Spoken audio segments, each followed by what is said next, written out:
Assalamualaikum warahmatullahi wabarakatuh.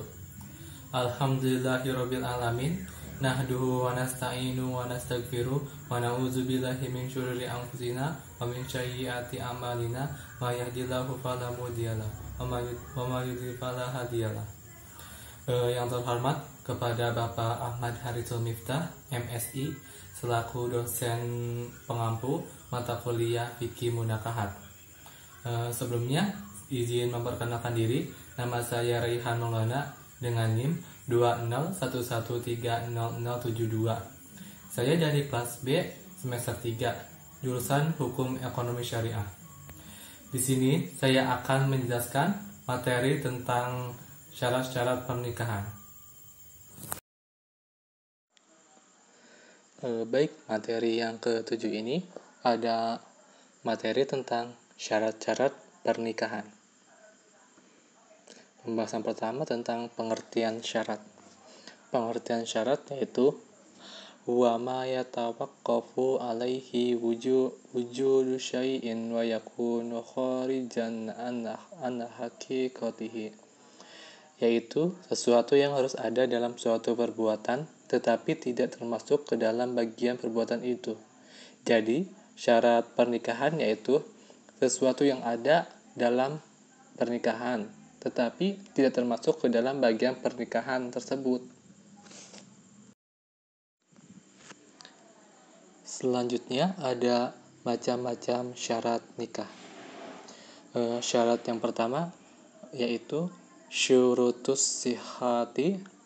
Syarat yang kedua ada syurutul inqadi. Yang ketiga ada syurutun nafazi. Yang keempat ada syurutul luzumi.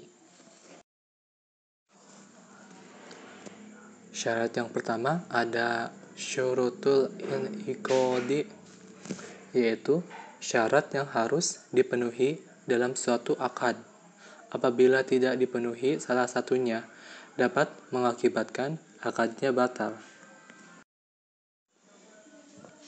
Nah, syarat syurutul inqadi ini terbagi ke dalam 3 syarat. Yang pertama ada syarat bagi 2 orang yang berakad.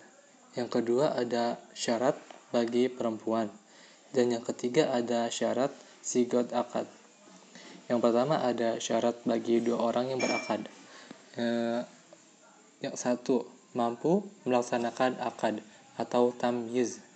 Tamyiz dalam ilmu fikih adalah ketika dia mampu untuk menentukan pilihan dan membedakan mana yang baik dan bermanfaat untuk dirinya dan mana yang buruk dan merugikan untuk dirinya. Maksudnya yaitu di 2 orang yang berakad ini mampu untuk melaksanakan akadnya. Yang kedua ada mendengarkan ucapan masing-masing. Kedua belah pihak ini harus mampu untuk mendengarkan ucapannya masing-masing.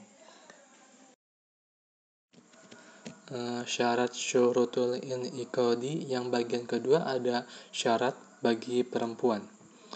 Pertama ada keperempuannya bersifat hakiki, bukan husna muskil. Husna muskil artinya tidak dapat diketahui mana yang lebih dominan, apakah unsur laki-laki atau perempuan. Jadi yang harus syarat bagi perempuan yaitu keperempuannya itu seutuhnya, yaitu berupa bersifat hakiki. Yang kedua ada bukan perempuan yang diharamkan, baik selamanya maupun sementara. Contohnya yaitu perempuan yang diharamkan itu perempuan yang masih terikat pernikahan dengan orang lain. Haram hukumnya menikahi perempuan yang masih dalam ikatan pernikahan dengan orang lain, ataupun yang masih menjalankan masa iddah. Syarat syurutul inqadi yang bagian ketiga ada syarat sigot akad. Yang pertama ada ucapan ijab qabul terjadi dalam satu majlis. Menurut pandangan ulama, tidak semua sepakat mengenai hal ini. Ada yang mengartikan harus dalam satu tempat, ada pula yang mengartikan tak harus dalam satu tempat. Menurut Imam Syafi'i, lebih cenderung memandang dalam arti fisik, yaitu wali dan calon suami harus berada dalam satu ruangan sehingga mereka dapat saling memandang. Baik, syarat yang kedua dari syarat-syarat pernikahan ada syurutus sihati, yaitu syarat sahnya nikah sebagai akibat hukum dari terjadinya akad.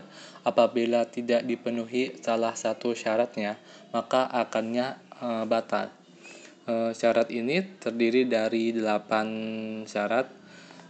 Yang pertama ada perempuan yang dinikahi bukan perempuan yang haram dinikahi dengan keharaman yang berjangka waktu sementara atau muakkad.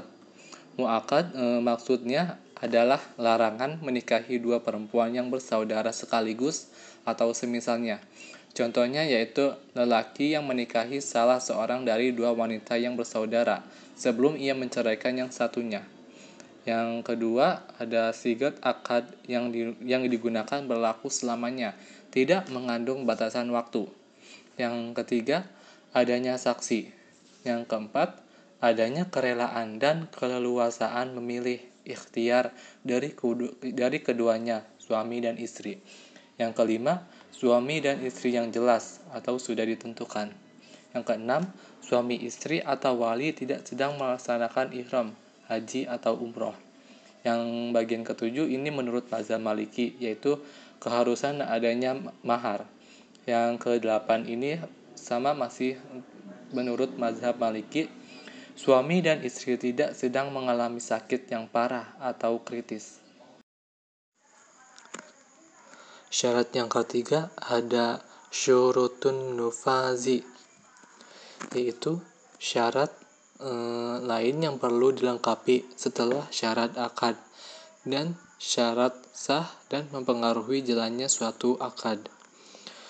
Apabila tidak dipenuhi salah satunya, menurut mazhab Hanafiyah dan mazhab Malikiyah, maka nikahnya itu ditunda atau mauquf. Syarat yang pertama ada suami dan istri mampu bertindak secara hukum, yaitu sudah akil, balik, dan mereka sudah merdeka. Yang kedua ada suaminya itu harus dewasa atau rasyid, yaitu suaminya itu harus sudah dewasa dan sudah balik tentunya. Yang ketiga ada wali akrab. Wali akrab ini adalah wali dekat, yaitu ayahnya sendiri, atau bisa dipindah kepada kakeknya. Wali akrab tidak boleh didahului oleh wali abad. Wali abad ini artinya wali jauh dalam garis kerabat selain dari ayah dan kakek. Contohnya saudara laki-laki sekandung atau saudara laki-laki seayah. Wali akrab tidak boleh didahului oleh wali abad selama wali akrab masih ada. Jadi wali akrab tidak boleh digantikan oleh wali abad selama itu wali akrab itu masih hidup.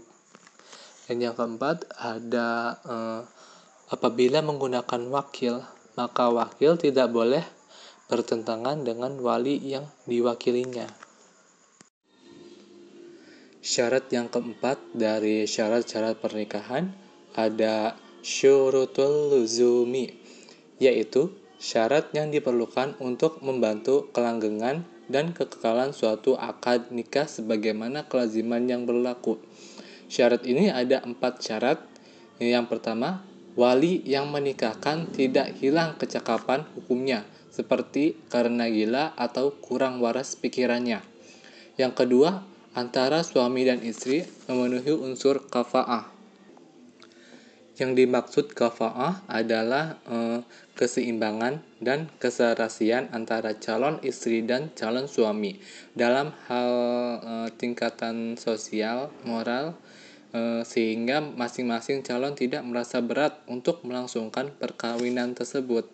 Dan yang ketiga, apabila tidak kafa'ah, maka disyaratkan maharnya harus mahar mitsil. Yang dimaksud mahar mitsil adalah mahar yang tidak disebutkan besar kadarnya pada saat atau sebelum terjadinya pernikahan. Dan yang keempat, suaminya tidak memiliki cacat seperti kelamin yang dikebiri dan impoten, sementara istri tidak mengikhlaskannya.